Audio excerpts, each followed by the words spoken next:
Hi guys, welcome to my YouTube channel. My name is Faye Dakara and I film about faith and lifestyle. Today's video, I will be talking about my schooling experience in Nottingham Trent University. I recently posted a video, maybe not recently, but I posted a video, a university tour.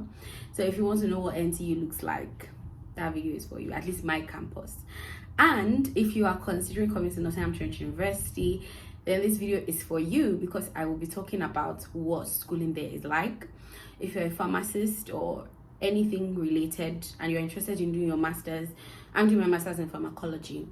If you're doing master's in anything related, it's pretty much going to be the same campus and it's going to be a similar experience. So this video is for you. If you just want to hear gist and have an idea, this video is still for you. So stay tuned. Remember to like, to share, to subscribe. Let's go.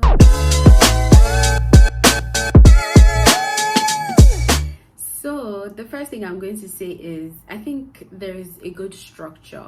There's an order to it. You know, everything is on your portal or your app. If you're using your phone, you have your school app. I think every school actually does this. Every school in the UK, I think they do this one. You have your app, you have your unique ID, you have your unique school email, you have your unique school ID card.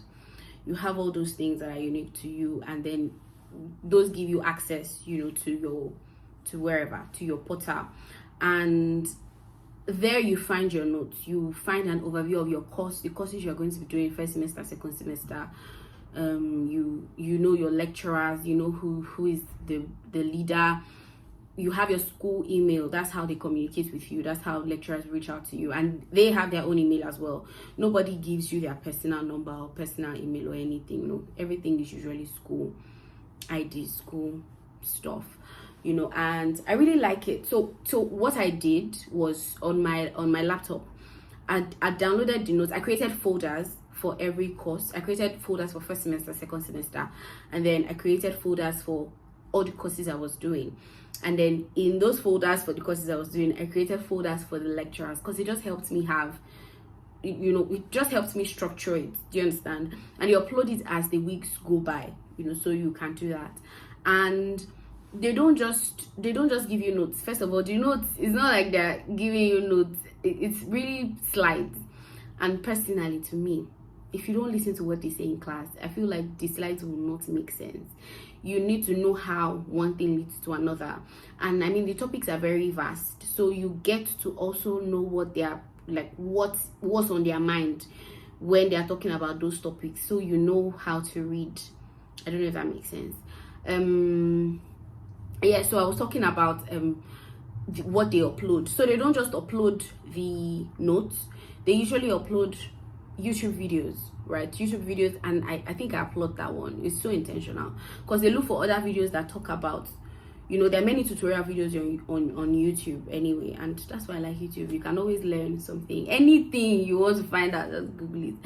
I'll put it on YouTube, and you know, answers are going to pop up. So there are lots of people that have all the science tutorials. They have different topics, and it will also help you if you always need to understand further.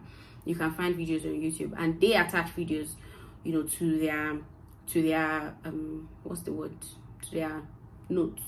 You know, they upload it, and they upload papers as well, because you will always need to add papers. They always want you to do more research. That's the thing with masters. It's not just whatever you knew before. That's not the same way you're going to answer the questions now, but I think we will get to that. You always need to do more, you know, so it helps that they add papers. It gives you direction. Like I say, it gives you direction as to what's more to know about that topic. Yeah, so I think that's good. So another thing for me is I did not know I would be having classes. I had classes 4 times a week, 3 or 4 times a week, but usually 4 times a week. And compared to other people, because first of all, the people that I knew personally that had done masters, like my sisters, my friends, they were not science related courses. So I don't know if that added or if that's the reason why, but they didn't go to school as often. They were not always busy, and they didn't have labs. So I really did not have an idea of what it was going to look like for me. I don't know if you understand that, you know. So when I came here and I saw my timetable, I mean, I'm how many months in? I'm 7 months in. I'm like, wow, I made it. I did it. Because when I saw that timetable, I was really rethinking my life decisions. I say, wow, I came to study pharmacology. Look at, I just saw how it just looked so plenty. Like, it looked so big when I was seeing the neurophysiology. I was just like, wow, like this thing is serious. So I'm not here to play. And then I was seeing labs doing the timetable, but it wasn't bad. To be fair, it wasn't bad. I mean, I made it this far. You can make it. I promise you, it's not bad. And I think they help a lot. And you always have access to your lecturers. You can always send a mail. I didn't understand this.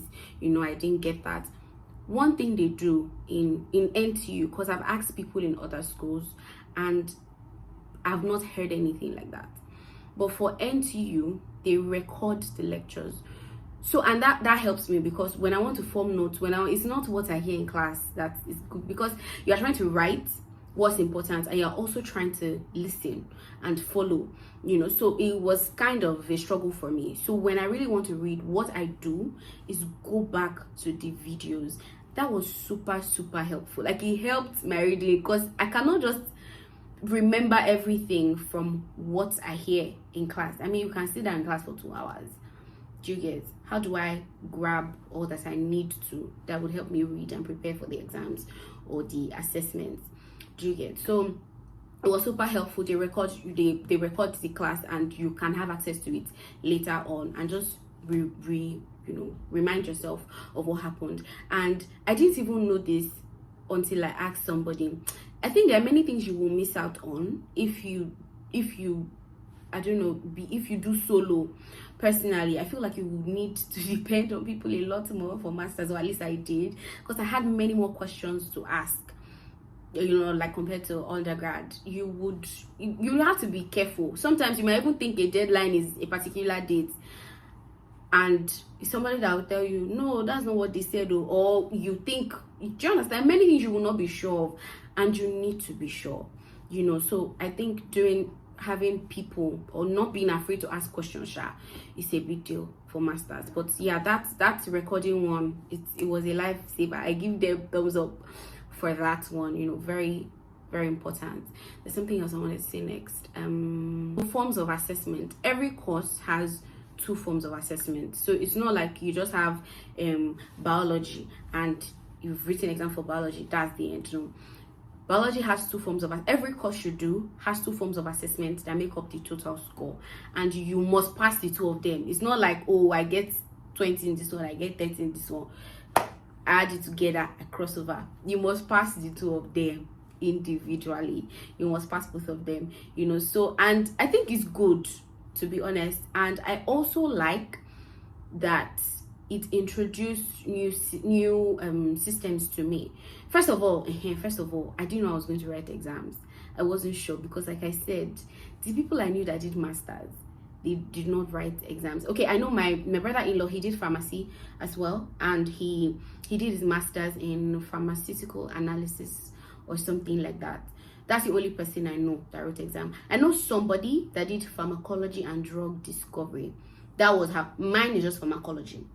I know somebody that did pharmacology and drug discovery in a different school, and she didn't write exams. So maybe different schools have their different structures and plan. Do you get? Yeah, but I didn't know what to expect. So that was another shocker to me. I'm like, I'm going to write exam, but it wasn't bad, to be very honest. Also read more papers in my life than I've ever read before, which is expected because it's masters. You will read research papers, as in you will actually read papers. Like, I'm impressed. It felt like I'd not done anything before because this was new and it was serious. It was serious. Like, you're reading people's research, and you would just learn a lot of things and have to put them into practice. So not just reading papers, you have to learn to reference better. Do you understand? Because I believe you know how to reference. If you did projects in uni undergrad, you would know how to reference, so you just need to, you would do better basically, because you have to do it a lot more for almost every assessment. you need to reference, and they will tell you what they're looking for before they give you any assessment. They prep you. Do you get? There'll be like practice classes, practice sessions. There will always be resources. There will always be resources for the assessments. There'll be practice or sample resources or sample questions, you know. And I think it was really good. It was really good. It was helpful. It wasn't all bad, to be honest. It wasn't all bad.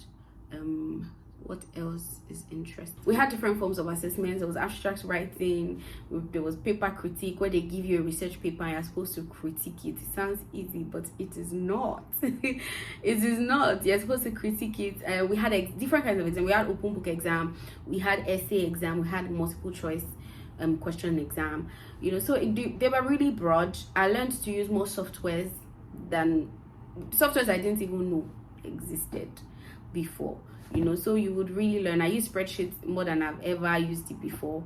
I use features that I'd never used before, you know. So it was really interesting. Like it was a learning experience, and it's in such a way that you will have to keep putting what you learn to use. So it was pretty good. We had labs as well. I mean, what do you expect? You are doing pharmacy, you will do lab, you will go to lab, which is cool, you know. It was nice.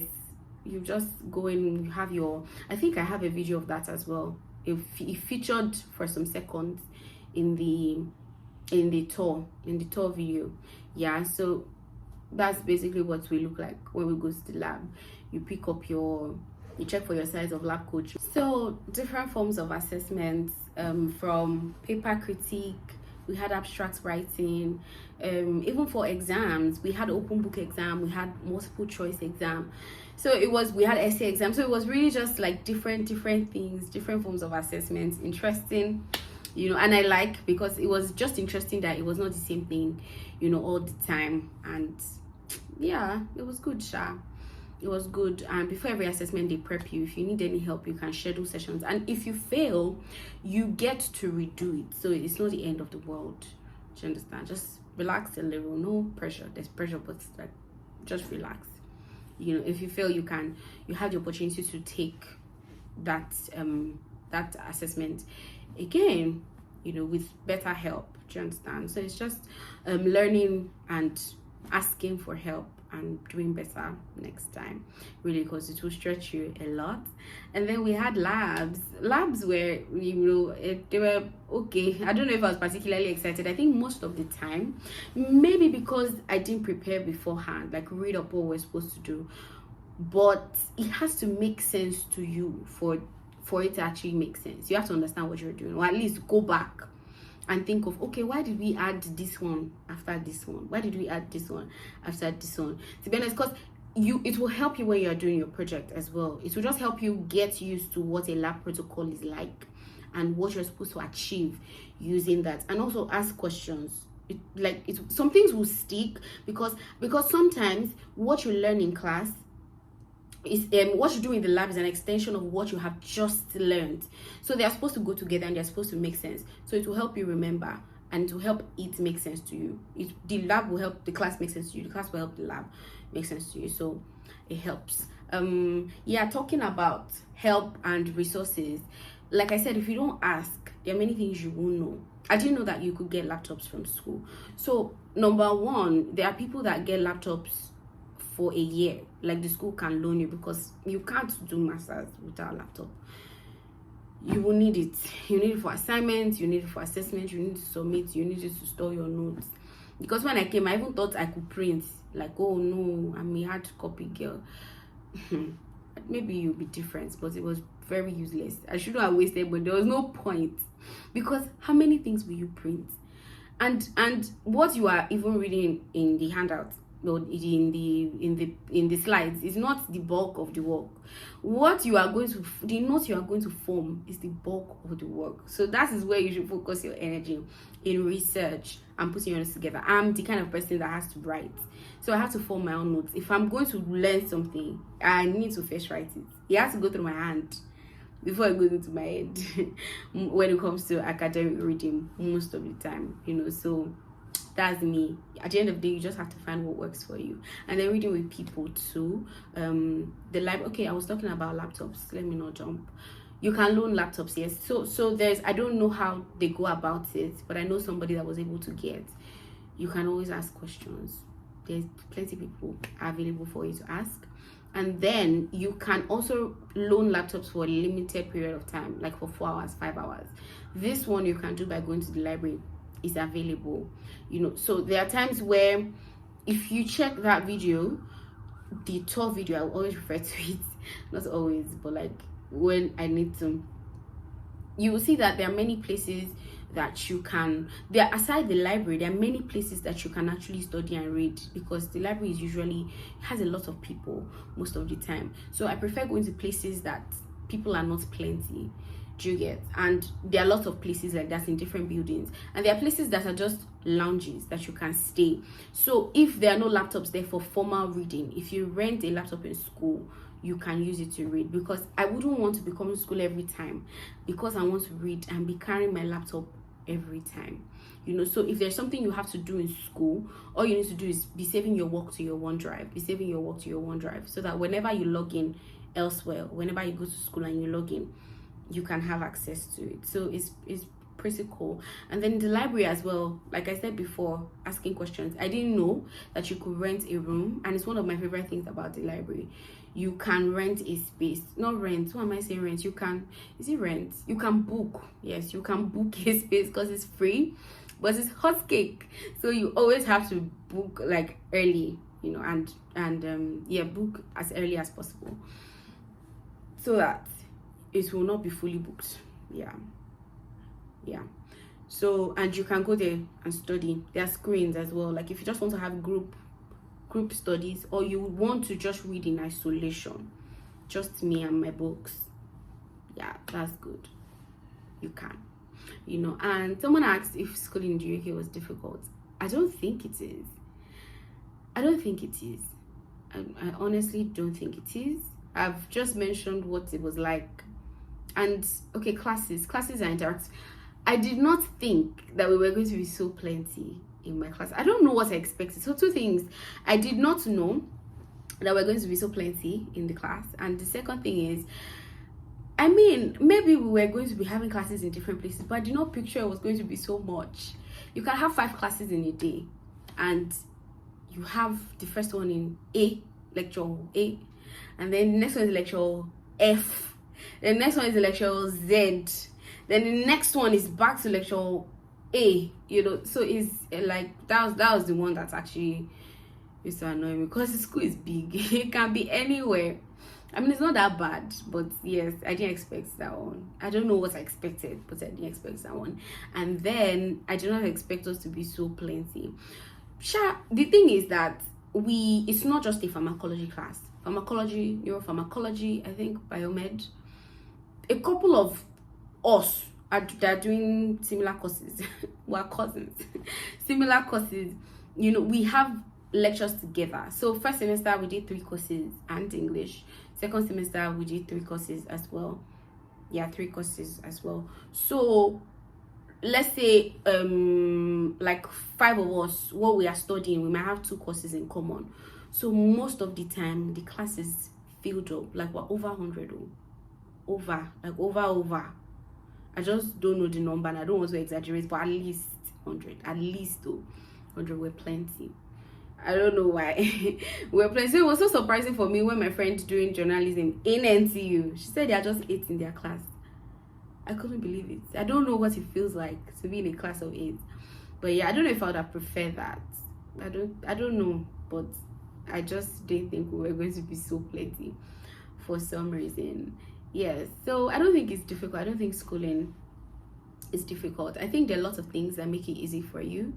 The order, the structure, the fact that you already see your notes, you see your topic, you see your outline, you see what you're going to be talking about, you see who is teaching what, you know, you have all those resources, and you have the YouTube videos, you have tutorial videos for every assignment, you have people that you can ask questions, and then you would also meet with people who are, maybe if you resume September, you'll meet people who started January. Do you understand? And so you can ask them questions. I personally don't think it's hard. If it's because of cold, I don't think cold is bad. It wasn't really cold until December, at least for me. We all have different what's the word, maybe tolerance level, I don't know, but it wasn't bad. It wasn't a big deal at all. And I went to school 3 to 4 times a week, thereabouts. But there are people who go to school just twice a week. So it really just depends on your course, on your school. It depends, not everybody. And then you just get used to it over time. Like after some time, after 1 month, 2 months, you understand what the system is like, what you're doing. Yeah, and I think you'll be fine. So what else have I not talked about? That's it. So does AI help with your assignments? Emphatically, yes, it does. Don't listen to anybody that is telling you it's useless, it cannot help, it cannot do anything for you. It's not true. It will go a long way, because there are many things you will not understand. Like I said, you read a lot of papers. It helps me. First of all, it helps me understand what I was reading. Do you understand? It will help you make sense. Like, okay, simplify this statement, simplify this, what is, it just makes it easier for you. And then when it comes to your assignments, it actually does help. So there are 3 that I believe there are more, but these are the free ones, and these are the ones that I use most. There's ChatGPT, there's Perplexity, and there's Julius AI. These 3 I recommend. Perplexity, if you ask any question, it will not just answer for you. It will attach the papers where it's getting that information from. Everywhere it got that information from, it would add it, which is a big deal, because I think the fear people have with AI is that it might not be correct, but I think it is, at least most of the time. But then again, you can cross-reference, especially with something like Perplexity. Now you would now leave the answers it has given you and use the papers it has recommended as a head start, because like I said, you need papers. You're not here to answer using textbook.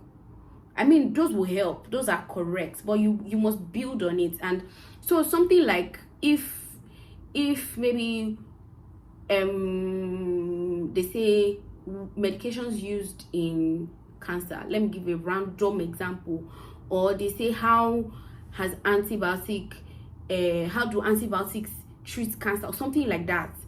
You cannot just say, oh, antibiotics treat cancer, they are helpful in the treatment of cancer.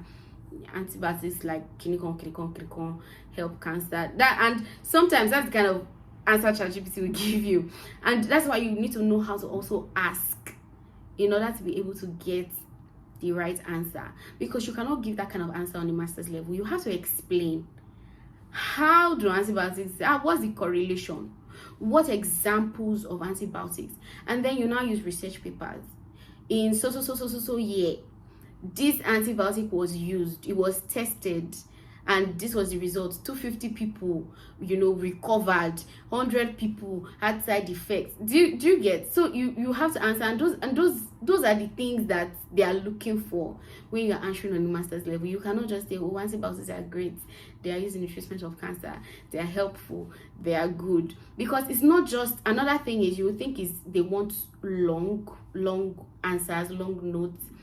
Sometimes you will need to write long, depending on the topic, depending on the question. It might be wide, but it's about quantity, because there are times they will just circle my work irrelevant, or they will ask you a question, why. That's why I'm saying it, that they don't just want answers. You cannot just say this is good. You need to say why is good.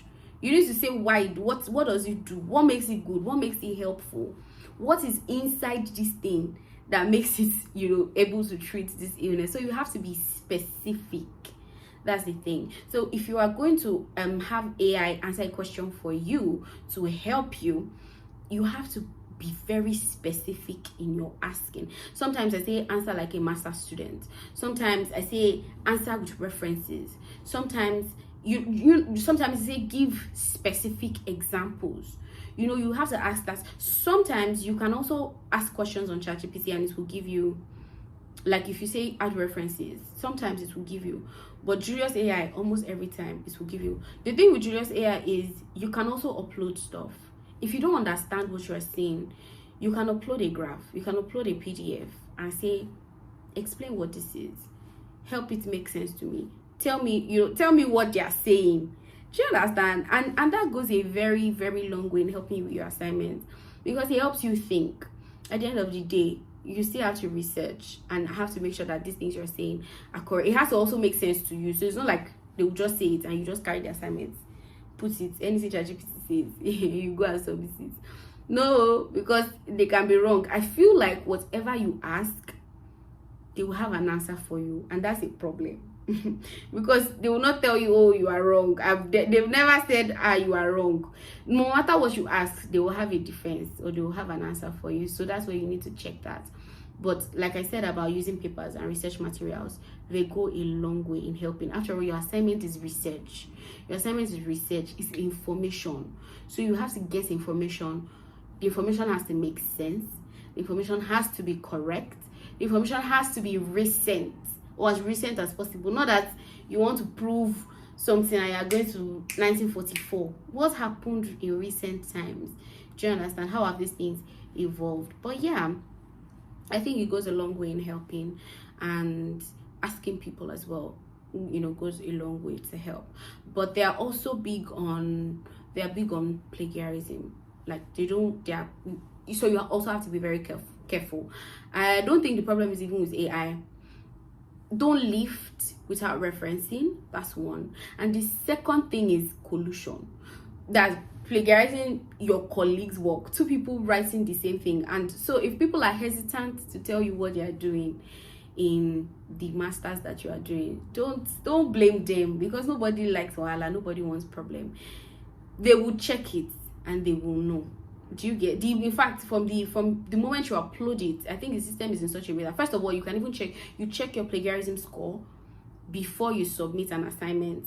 Do you get? And then I think as different people also upload, the system is automatically checking it. So it's not even hard to find out that two people have written the same thing. They will see it. So no collusion, no plagiarism. They are big on those two things, and you have to be careful with academic integrity.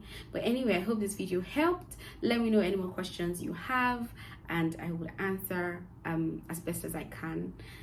Yeah, remember to like, to share, and to subscribe. Bye.